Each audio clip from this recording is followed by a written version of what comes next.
We had to make a decision whether to postpone the conference to later on in the year, so it will remain as an in-person one, or cancel altogether or think about moving online. One of the biggest challenges was making that decision, given we've never done this before, we don't have experience. We have people in multiple time zones, and so it wouldn't be as inclusive as we would want it to be. And also deciding what platforms we would use. There are platforms that are blocked in certain countries, and what does that mean for the community that comes to CSPConf, and the opportunity for them to meet and collaborate with each other in an online setting.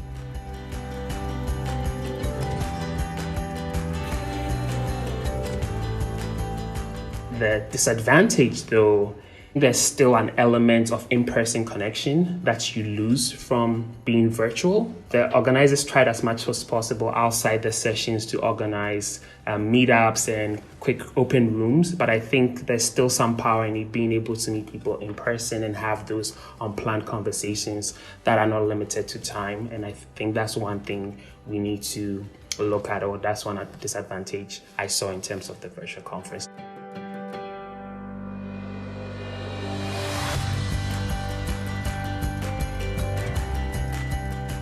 A good internet connection is critical for a good video conferencing session. We in South Africa, we're very fortunate that all our universities are participants on the South African Research and Education Network. So they all should have very, very good internet access. However, our neighboring countries, they still have challenges with getting fiber. And if they do have, the capacity is not that great. The prices of internet in the rest of Africa is still very, very expensive. So that could be challenging for them.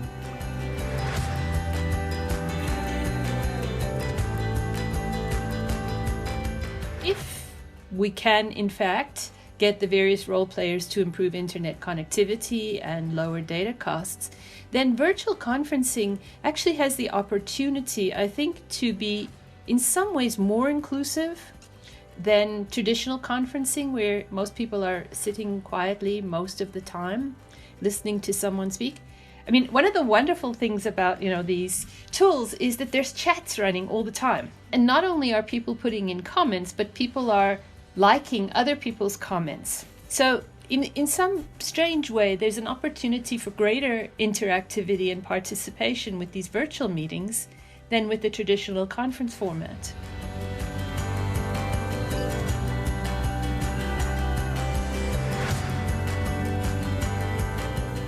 I think online conferences also offer for different ways of presenting your research. So we had offered people that they could upload materials already ahead of the meeting, and that stays online, which also has the advantage that people can look at it at any time they want, not just during the week. But we also left open to people what they would upload. It gave freedom in how people would present their research in a different way than if you would have your paper poster on a board, or your few slides at a presentation.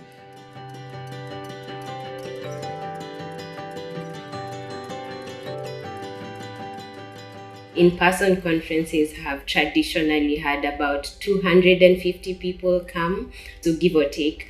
But for the online one, we had 1,084 signups. And so to me, that showed the opportunity to travel is not open to all.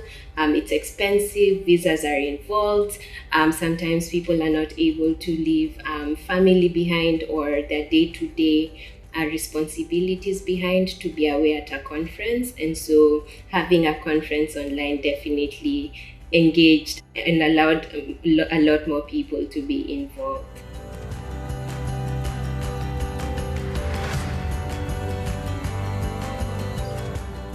To travel, get a visa, it's a huge thing, at least in this context. The time, the amount of money to be able to even get there. and even sometimes the culture shock for some people, right? So I think virtual conferences can become a good entry for people who are new to attending conferences, to understand what the community looks like, to know what it feels like to present.